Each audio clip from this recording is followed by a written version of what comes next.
नमस्कार, मैं गोविंद मीणा, केंद्रीय विद्यालय जैतपुर।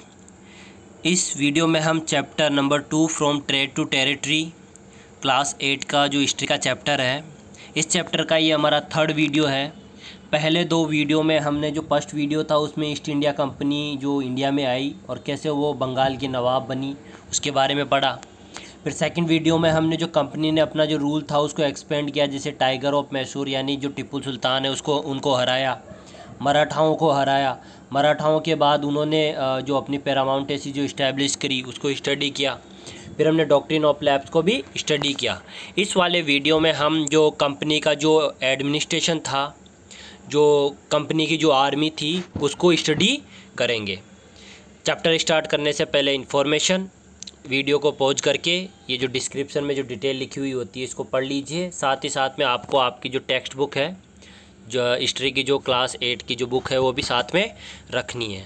तो एक बार रिवीजन कर लेते हैं हमने अभी तक क्या क्या पढ़ा है। तो इससे पहले वाले वीडियो में हमने पढ़ा था कि जो 17th सेंचुरी थी या 18th सेंचुरी थी, तब जो औरंगज़ेब है उसकी मृत्यु होने के बाद जो सेंट्रल पावर थी ना मुग़ल एम्पायर की, वो कमज़ोर हो गई। तो जो रीजनल पावर थी ना, उन्होंने अपने अपने किंगडम इस्टेब्लिश कर लिए। जैसे मराठाओं ने, हैदराबाद ने, मैसूर ने, बंगाल ने, अवध ने, जाट ने, सिख ने, इन्होंने अपने अपने किंगडम इस्टेब्लिश कर लिए। इसी समय में जो ईस्ट इंडिया कंपनी थी वो इंडिया में आई।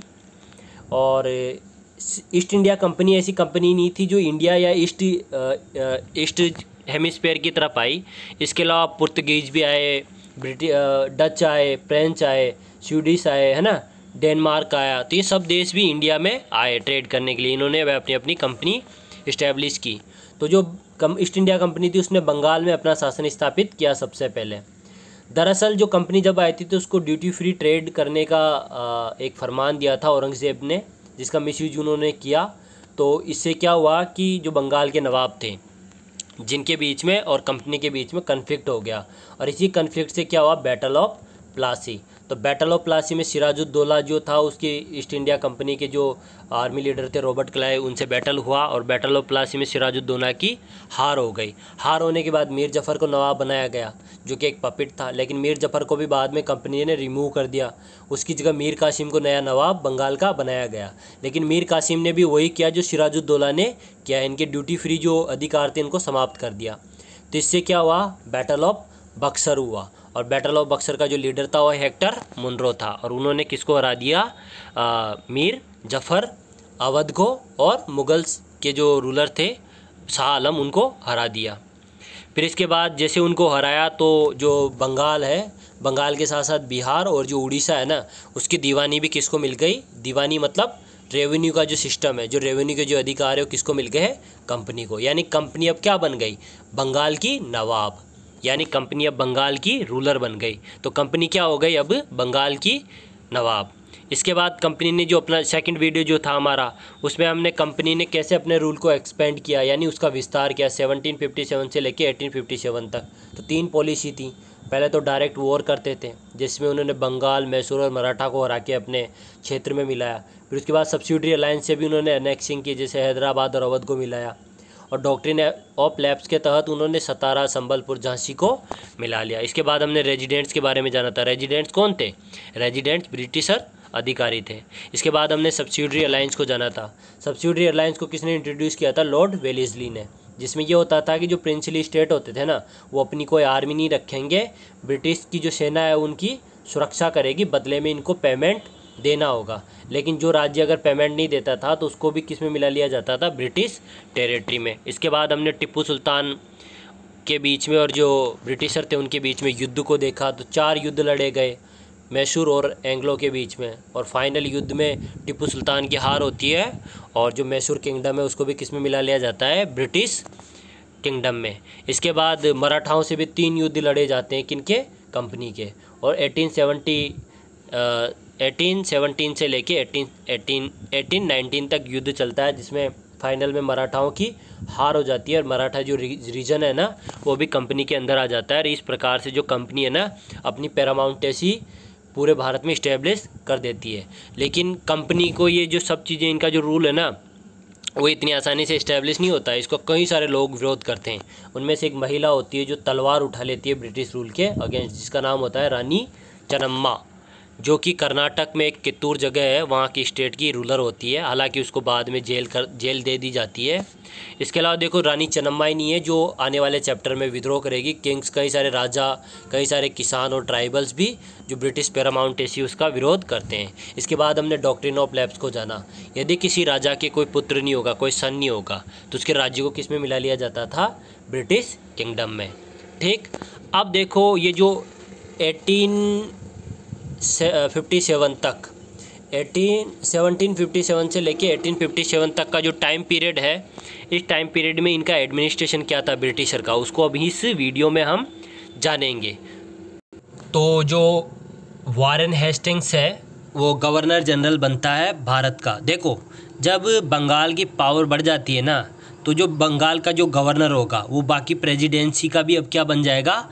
गवर्नर। यानी कि भारत में जो 3 प्रेसिडेंसी है, जैसे कि ये बंगाल प्रेसिडेंसी है, ये मद्रास प्रेसिडेंसी और ये बॉम्बे प्रेसिडेंसी है। तो जो बंगाल का गवर्नर रहेगा ना, वही पूरे भारत के दूसरे जहाँ जो प्रेसिडेंसी है ना, उनका भी गवर्नर जनरल होगा। तो देखो जो लॉर्ड हेस्टिंग्स होते हैं ना, ये 1773 में बंगाल के गवर्नर बनते हैं और इसी के साथ ये भारत के भी गवर्नर जनरल बन जाते थे। इनके समय में कई सारे रिफॉर्म्स होते हैं और ये 1773 से लेके 1785 तक भारत के गवर्नर जनरल रहते हैं। तो देखो इन्होंने कई सारे चेंजेस किए, जैसे कि इन्होंने जो अपनी जो पावर थी ना, उसको सिर्फ बंगाल तक ही नहीं रखा, इन्होंने बॉम्बे और मद्रास में भी अपनी पावर को इस्टेब्लिश कर लिया। कैसे?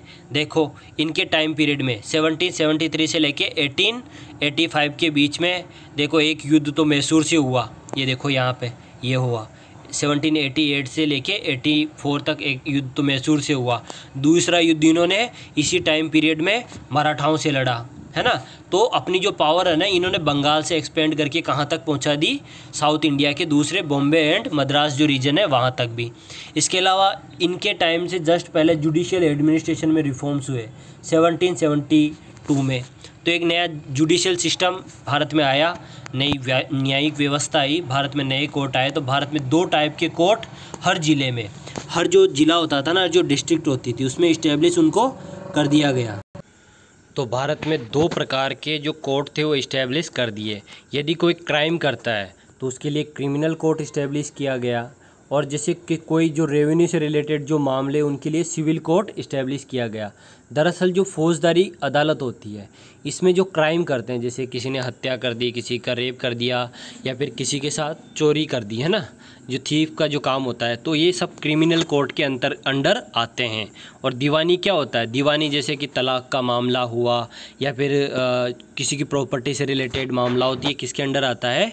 दीवानी या सिविल कोर्ट के अंदर। देखो सिविक्स में हमारा जो चैप्टर नंबर 4 एंड जो 5 है, उसमें हम understanding our criminal justice system, chapter number 4 and 5 है हमारा सिविक्स का, और जुडिशरी है। तो उसमें हम इन दोनों ही चीज़ों के बारे में काफ़ी डिटेल से स्टडी करेंगे, क्रिमिनल कोर्ट और सिविल कोर्ट के बारे में। तो जो ब्रिटिशर थे ना, उन्होंने भारत में हर ज़िले में, हर डिस्ट्रिक्ट में 2 कोर्ट इस्टेब्लिश किए, एक क्रिमिनल कोर्ट और एक सिविल कोर्ट। ठीक, इसके बाद जो ब्रिटिशर थे, उन्होंने अपना जो जहाँ पे कंपनी ने अपना रूल इस्टेब्लिश कर लिया था, तो उनको प्रेसिडेंसी में डिवाइड कर दिया, है ना। प्रेसिडेंसी एक प्रकार से स्टेट होते थे, जैसे ये बंगाल प्रेसिडेंसी है, ये मद्रास प्रेसिडेंसी और ये बॉम्बे प्रेसिडेंसी है। तो जो स्टेट थे ना, उनको किस में डिवाइड कर दिया? प्रेसिडेंसी में, ताकि आसानी से वहाँ पे काम किया जा सके। ठीक, और ये जो प्रेसिडेंसी थी, इनका एक गवर्नर होता था, और उनके ऊपर जो सबसे ऊपर होता था ना, वो होता था गवर्नर जनरल। जैसे बंगाल का तो जो गवर्नर जनरल रहेगा, वो बाकी दोनों का ही गवर्नर जनरल रहेगा, लेकिन इनका भी एक गवर्नर होता था। ठीक, इसके बाद लेकिन देखो ये जो इसके बाद लेकिन ये जो है ना ब्रिटिशर, इन्होंने कोर्ट तो इंडिया में इस्टेब्लिश किए, लेकिन उन कोर्ट में जो फैसले लिए जाते थे, जो न्यायाधीश जो होते थे ना, जो जज जो होते थे, वो किस बेसिस पे फैसले लेंगे? तो देखो अभी भी जो इंडिया में कोई पर्टिकुलर लॉ नहीं था, कोई कानून नहीं था कि उसके आधार पर फैसले लिए जाएँ लोगों के लिए। तो जो इंडिया में ज़्यादातर जो रिलीजन थे, वो मुस्लिम रिलीजन को फॉलो करने वाले और हिंदू रिलीजन को फॉलो करने वाले थे। तो जिस तरीके से जो मौलवीज, जो कि एक प्रकार से इस्लाम में धर्मगुरु होते हैं, और हिंदू पंडित जो भी हिंदू रिलीजन में गुरु होते हैं, तो ये जिस तरीके से इंडियन जो लॉज हैं उनको इंटरप्रेट करते थे, इनको ये जिस तरीके से उसको बताते थे, उसी बेसिस पे ये जो न्यायालय थे, क्रिमिनल कोर्ट और सिविल कोर्ट है, उसमें जो डिसीजन थे वो लिए जाते थे। लेकिन इससे सबसे बड़ी प्रॉब्लम क्या थी? इससे सबसे बड़ी प्रॉब्लम ये थी कि इंडिया में कई सारे डिस्ट्रिक्ट थे और हर जगह ऐसे कोर्ट थे, लेकिन हर जगह इनका जो इंटरप्रिटेशन था ना, इनकी जो व्याख्या थी वो डिफरेंट हुआ करती थी। देखो यहाँ पे समझेंगे धर्मशास्त्र की।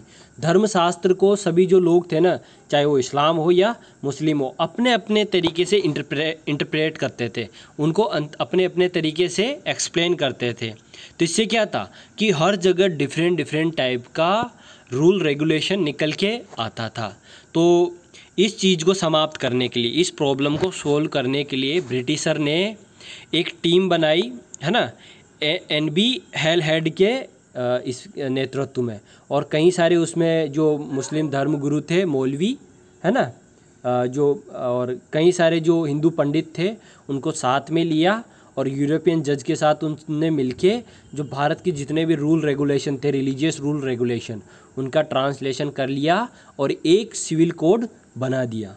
हालांकि ये जो सिविल कोड था ना, ये रिलीजन बेसिस पे ही डिसीजन देता था, लेकिन पहली बार एक सिविल कोड बना, एक कॉमन कोड बना लोगों के न्याय के लिए। जैसे हमारे आज जुडिशरी काम करती है ना, तो अंडर कॉन्स्टिट्यूशनल काम करती है। तो देखो ये जो चीज़ यहाँ पे हम पढ़ रहे हैं ना एडमिनिस्ट्रेशन में, कि ये जो कोर्ट इस्टेब्लिश किए गए, तो यहीं से हमारे देश में जो कॉन्स्टिट्यूशन है ना, उसका बैकग्राउंड स्टार्ट हो गया। हमारे देश में जो संविधान है ना, उसका बनना स्टार्ट हो गया। तो जो रिफॉर्म्स थे ना सबसे पहले कोर्ट में, वो यहाँ से स्टार्ट हुए। लोगों को जो न्याय दिया जाता है ना न्यायपालिका के द्वारा, तो उसकी शुरुआत सबसे पहले यहाँ से होती है। फिर जो रेगुलेटिंग एक्ट आया 1773 में, ब्रिटिशर क्या करते थे, हर 10 साल में 15 साल में वहाँ से इंग्लैंड से एक कानून बनाते थे, और उसी कानून से जो कंपनी थी ना वो इंडिया में रूल करती थी। तो 1773 में एक कानून आया जिसका नाम था द रेगुलेटिंग एक्ट, और उसके द्वारा भारत में एक सुप्रीम कोर्ट को इस्टेब्लिश कर दिया गया। कहाँ पर? कलकत्ता में। और इसको सदर निजामत अदालत भी कहा जाता है, जो कि एक प्रकार से अपील कोर्ट था।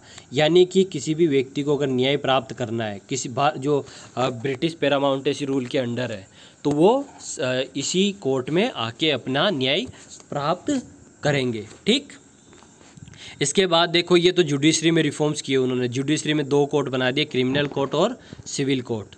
उसी तरीके से इन्होंने जो रेवेन्यू सिस्टम था उसमें भी रिफॉर्म्स किए। तो इन्होंने एक कलेक्टर जो था उसकी पोस्ट को हर डिस्ट्रिक्ट में लॉन्च किया, जिसका काम था, सबसे बड़ा काम तो उसका क्या था कि जो कलेक्ट रेवेन्यू, जो राजस्व था ना, जो टैक्सेस थे, उसको कलेक्ट करता था वो। साथ ही साथ में जो लॉ एंड ऑर्डर होता था, है ना, लॉ एंड ऑर्डर मतलब शांति व्यवस्था बनाए रखना। लॉ ऑर्डर क्या होता है? यानी किसी भी प्रकार का क्राइम ना हो, किसी प्रकार की अशांति उत्पन्न हो, तो जब उसको मेंटेन किया जाता है तो उसको कहा जाता है लॉ एंड ऑर्डर। तो जो कलेक्टर की पोस्ट थी ना, इसको भी हर स्टेट की डिस्ट्रिक्ट में इन्होंने क्रिएट किया, और इसकी मदद करने के लिए, इस कलेक्टर की मदद करने के लिए जज होते थे, है ना, जो फौजदारी, जैसे फौजदारी और दीवानी जो 2 कोर्ट बनाए ना इन्होंने, तो इनके जो जज थे ना, ये भी इसकी मदद करते थे। किसकी? कलेक्टर की। सॉरी। और ये जो कलेक्टर था ना, इसका जो ऑफिस था उसको कलेक्ट्रेट कहा जाता था। जैसे अगर आप कभी भी किसी डिस्ट्रिक्ट ऑफिसर में जो कलेक्टर ऑफिस में जाओगे, तो वहाँ पे लिखा रहेगा जिला कलेक्ट्रेट ऑफिस। जैसे मान लो राजकोट है, तो राजकोट जिला कलेक्ट्रेट ऑफिस। तो इस तरीके से ये जो कलेक्टर की जो पावर है, ये काफ़ी बढ़ती गई धीरे धीरे, और बाद में जो कलेक्टर है ना, वो डिस्ट्रिक्ट में सबसे पावरफुल ऑफिसर के रूप में इस्टेब्लिश हुआ। और अंग्रेज़ों ने देखो इसको इसीलिए पावरफुल बनाया था कि ताकि ये हर डिस्ट्रिक्ट में अपना कंट्रोल आसानी से कर सकें। अब आप सिंपल सा देखोगे ना, तो सबसे ख़ास चीज़ आपको क्या नज़र आएगी? सभी डिस्ट्रिक्ट में उन्होंने एक एक कलेक्टर बनाया जो उस डिस्ट्रिक्ट को कंट्रोल करता था। उसकी मदद करने के लिए कई सारे पुलिस स्टेशन होते थे जो वहाँ की जनता में लॉ एंड ऑर्डर को मेंटेन करते थे। फिर इस कलेक्टर के ऊपर होती थी प्रेसिडेंसी मतलब स्टेट, और स्टेट के ऊपर होता था गवर्नर जनरल। तो देखो इस तरीके से इन्होंने एडमिनिस्ट्रेशन को सेटअप किया और भारत में शासन किया। सबसे ऊपर तो होगा गवर्नर जनरल की मदद करने के लिए गवर्नर होंगे जो कि प्रेसिडेंसी में होते थे। फिर प्रेसिडेंसी में जो गवर्नर की मदद करने के लिए कौन होता था? कलेक्टर। और कलेक्टर की मदद कौन कौन करते थे? सारे कोर्ट के जज, पुलिस स्टेशन के दरोगा, है ना, और दूसरे ब्रिटिश अधिकारी। तो इस तरीके से इस एडमिनिस्ट्रेशन सेटअप के द्वारा ब्रिटिशर ने भारत में 200 सालों तक राज किया। और कहीं ना कहीं वो जो ब्रिटिश एडमिनिस्ट्रेशन था उसमें से कई सारी जो चीज़ें हैं आज भी हमारे एडमिनिस्ट्रेशन में वैसी की वैसी ही एक्सेप्ट कर ली गई हैं, क्योंकि वो कुछ चीज़ें अच्छी थी। हालांकि देखो, जब उन्होंने ये एडमिनिस्ट्रेशन सिस्टम इंडिया में इस्टेब्लिश किया ना, तो भारत का एक्सप्लॉयटेशन करने के लिए उन्होंने इसको एडमिनिस्ट्रेशन को इस्टेब्लिश किया था, ताकि भारत का शोषण किया जा सके। इसके अलावा काजी कौन होता है? काजी वर्ड आपने सुना होगा, तो ये एक प्रकार के जज होते थे, है ना। काजी कौन होते थे? वो जज होते थे। वहीं जो मुफ्ती होते थे ना, ये जूरिस्ट होते थे। जूरिस्ट का मतलब होता है जो कानून की जानकारी रखता है ना। जैसे भीमराव अंबेडकर क्या थे? एक जूरिस्ट थे, उनको कानून की समझ थी। तो मुफ्ती क्या होता है? मुफ्ती एक जूरिस्ट होता है। किस कम्युनिटी में? मुस्लिम कम्युनिटी में। इसके अलावा जो इम्पीचमेंट होता है ना, उसका मतलब होता है सज़ा। यानी इम्पीचमेंट जो होगा ना, वो एक प्रकार से ट्रायल होगा, ट्रायल के बाद उसको सज़ा दी जाएगी। ठीक, तो इस प्रकार से हमने कलेक्टर के बारे में भी जान लिया। इसके बाद कंपनी की जो एक आर्मी थी, और ये जो आर्मी थी ना, इसको काफ़ी ही मॉडर्न यूरोपियन स्टाइल में ट्रेनिंग दी जाती थी। उनसे बार बार युद्ध की बैटल की ड्रिल करवाई जाती थी। ड्रिल का मतलब है कि रोज़ प्रैक्टिस करवाते थे कि हाँ युद्ध स्टार्ट हो गया, तो उसी तरीके से वो ड्रिल करते थे। और ये काफ़ी डिसिप्लिन थी। जैसे जो रीजनल किंगडम थे ना भारत के, उनकी जो आर्मी थी ना, उनमें डिसिप्लिन नहीं था। जब कोई बैटल होता था ना, तो जब तक कोई इनका अधिकारी, यूरोपियन जो कंपनी की जो आर्मी थी ना, जब तक इनको अधिकारी आदेश नहीं देता था, तब तक ये पैर नहीं हिलाते थे।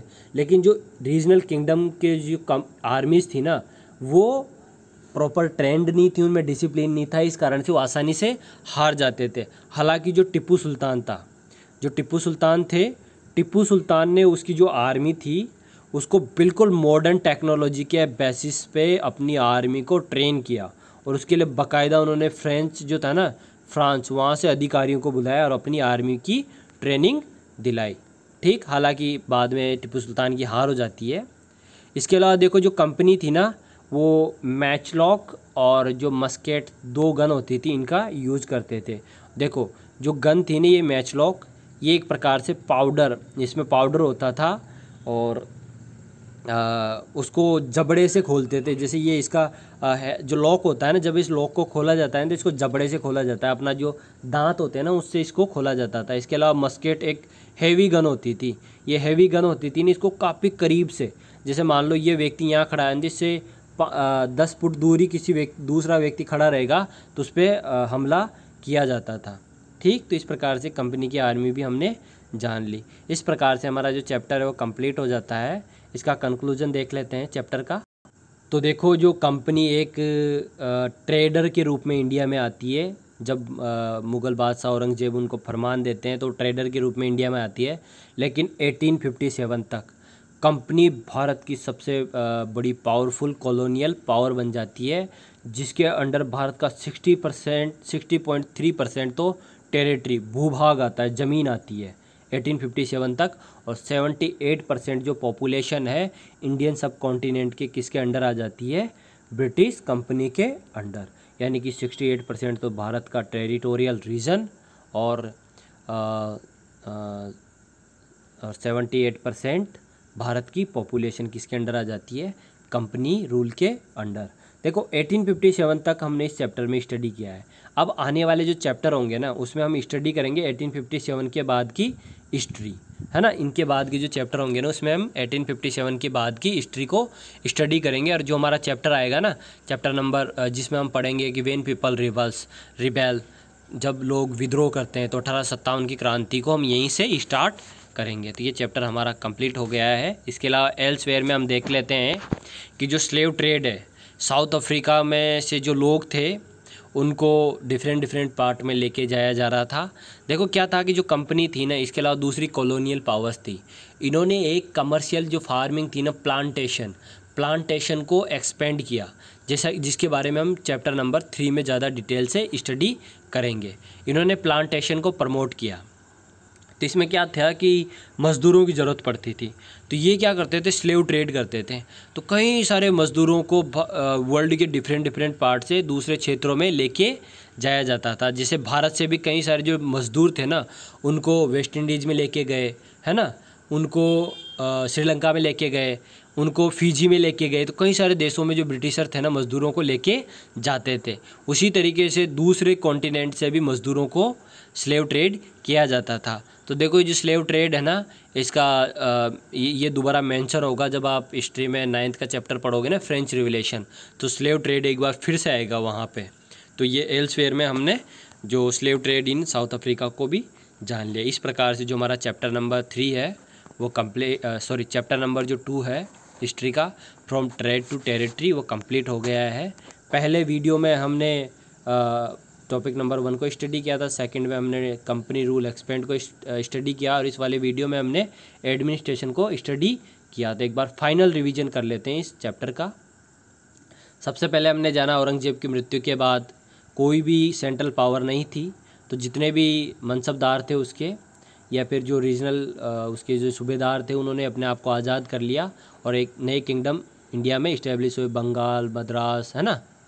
फिर इसके बाद हमने जाना कि उसी समय में रीजनल पावर्स इंडिया में कई सारी थी, तो उसी समय में यूरोप से भी कई सारी कंपनियां इंडिया में आई, जिनमें इंग्लैंड था, पुर्तगाल था, डच थे, फ्रेंच थे। तो इनके बीच में कंपटीशन होना स्वाभाविक है। तो जो कंपनी है ब्रिटिश ईस्ट इंडिया कंपनी, उसको बंगाल में जीत मिलती है, और वो जो यहाँ का जो नवाब होता है, नवाब सिराजुद्दौला, उसको जो बैटल ऑफ प्लासी है उसमें हरा देते हैं। उसके बाद मीर जफ़र नवाब बनता है बंगाल का, लेकिन उसको भी वहाँ से रिमूव कर दिया जाता है कंपनी के द्वारा, और बैटल ऑफ बक्सर होता है 1764 में, और जो नया नवाब बनता है मीर कासिम, उसकी इसमें हार हो जाती है। और जो मुग़ल बादशाह शाह आलम है ना, वो एक प्रकार से कंपनी को बंगाल का नवाब डिक्लेयर कर देता है, और कंपनी अब क्या बन जाती है, बंगाल की नवाब। यानी सारी पावर अब किसके हाथ में आ गई, कंपनी के हाथ में। इसके बाद हमने जो कंपनी ने अपना जो रूल आगे बढ़ाया, एक्सपेंड किया, तो 1757 से लेके 1857 तक उसने 3 पॉलिसी पे काम किया। डायरेक्ट युद्ध करके क्षेत्रों को मिलाना, सब्सिडी अलायंस के द्वारा क्षेत्र को मिलाना, और डॉक्ट्रिन ऑफ लैप्स की सहायता से मिलाना। इसके अलावा रेजिडेंट्स कौन थे, रेजिडेंट्स ब्रिटिश अधिकारी थे।